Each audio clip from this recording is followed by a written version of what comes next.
UGC का विरोध होने लग गया इब ना। जो यूनिवर्सिटी में नहीं बना रखे उनने रेगुलेशन से नियम बनाए हैं जो कौन से? भाई ईब जो है ना, अगर कोई मान लो रिजर्वेशन वाला बच्चा है, SC ST बालक, उसने कंप्लेंट कर दी कोई भी,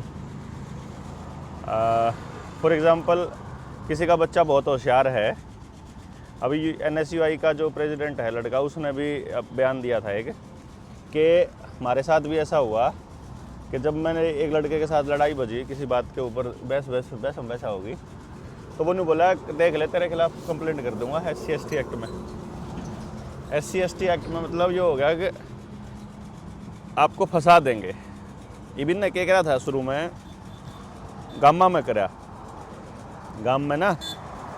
गाम में कुछ राजनेताओं का सहारा लेके और दबंगों के खिलाफ, जिनको वो दबंग बोला करते थे, उनके खिलाफ SC ST के मुकदमे करवाए लगभग हर गांव में ये,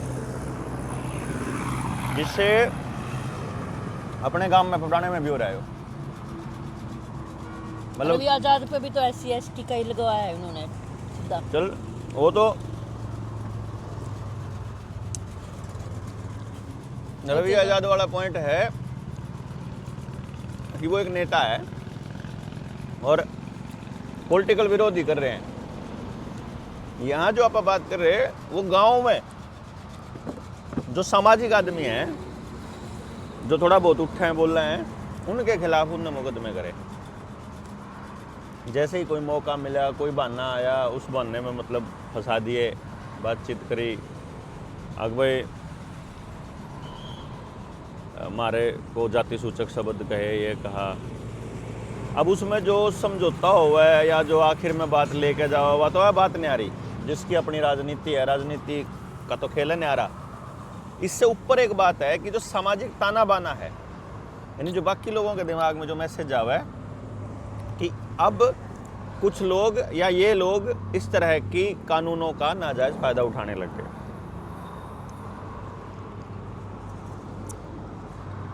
यही काम यूजीसी के नियमों में है कि जो कमेटी है जो उनकी जांच करेगी, उसमें सारी कैटेगरी के लोग नहीं होंगे, ये भाई को अनिवार्य नहीं है। नंबर 2, मान लो किसी ने झूठा मुकदमा कर दिया, झूठा केस कर कंप्लेंट कर दी कोर्ट में, उसमें कमेटी को कि मेरे को जाति सूचक शब्द का इस्तेमाल किया, तो अब उसके खिलाफ कोई कार्रवाई नहीं हो सकती। बाद में पता लगा ना अगर कि भाई वह झूठी थी खबर, तो कार्रवाई नहीं हो पाएगी।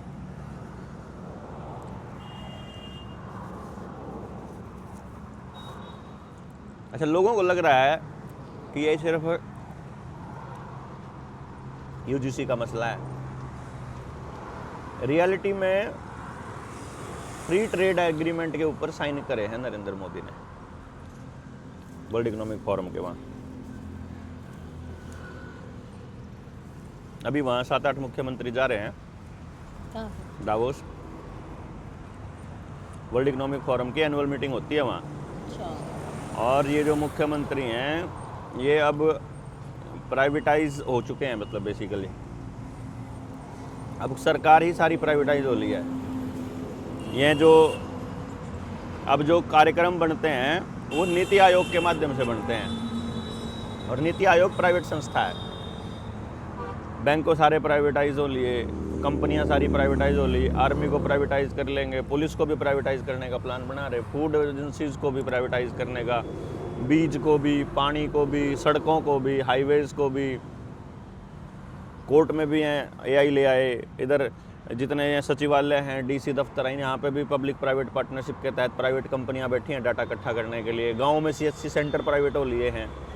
सरपंच अपनी मर्जी से कोई डिसीजन नहीं ले पाता। तो असल में सारे संसाधन कैसे बेचने हैं। दावोस में सबसे ज़्यादा जो अखबार में खबर आ रही है वो शिबू सोरेन की आ रही है, झारखंड के मुख्यमंत्री। यानी अब झारखंड बिकना है।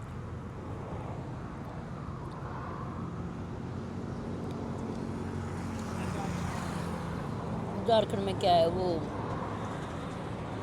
प्लांट जंगल ज़्यादा है। झारखंड में कोयले की खदान है, बॉक्साइट भी है, उड़ीसा के लगते जो एरिया है, और शायद वहाँ प्राकृतिक सोना भी मिला है। संसाधन। हाँ, प्राकृतिक संसाधन। सारी दुनिया में शुरू से लेके अब तक जो लड़ाई है वो प्राकृतिक संसाधनों पे कब्जे की है। ज़मीन पे, पानी पे, जंगल पे।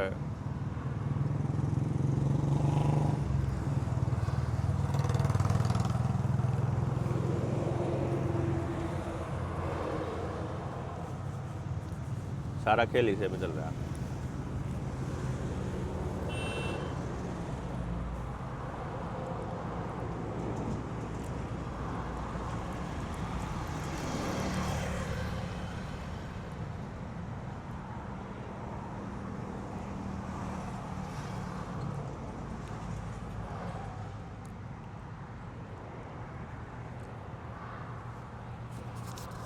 मैं कुछ ले आऊँ इसमें फिर वो ना तेरे खातिर भी लेने ले आओ।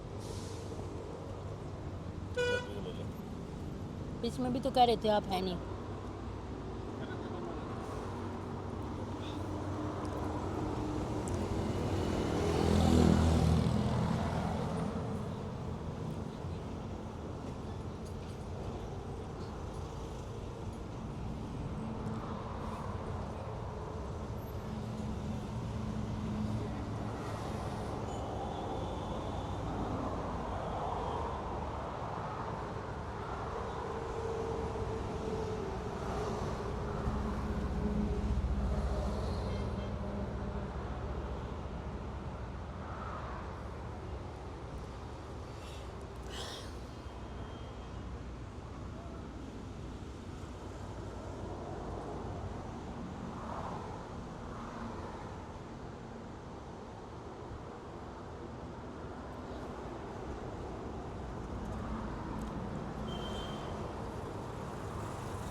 इतनी बार में सीढ़ी हो गया।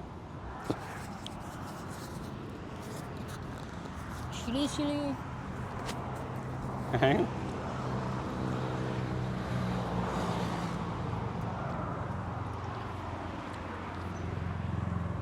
है और ये आवाज़ है हवा की, और ये पीछे आपको शिमला की जाखू की पहाड़ी दिखाई दे रही है जो बिल्कुल सेंटर में है। यहाँ पर 2 दिन पहले ढेर बर्फ़ पड़ी हुई थी, अभी ये ख़त्म हो गई है बर्फ़ यहाँ की। और आप मौसम का नज़ारा लीजिएगा।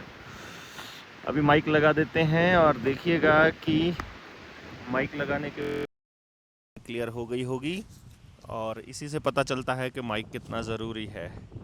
हम ये आवाज़ चेक करने के लिए देख रहे हैं कि माइक को ऐसे लगाना पड़ेगा या बोल दो। हेलो जी, क्या चल रहा है? हम यहाँ पे यहाँ का व्यू अच्छा लगा था हमें, तो हमने वैसे तो वापस जा रहे थे, हमने चाहे कि वीडियो यहाँ पे बना लेते हैं। और ये आवाज़ चेक में कुछ क्योंकि ऑक्सीडाइज हो गया है हमारा माइंड, तो फ्रेश से थॉट्स आ रहे हैं।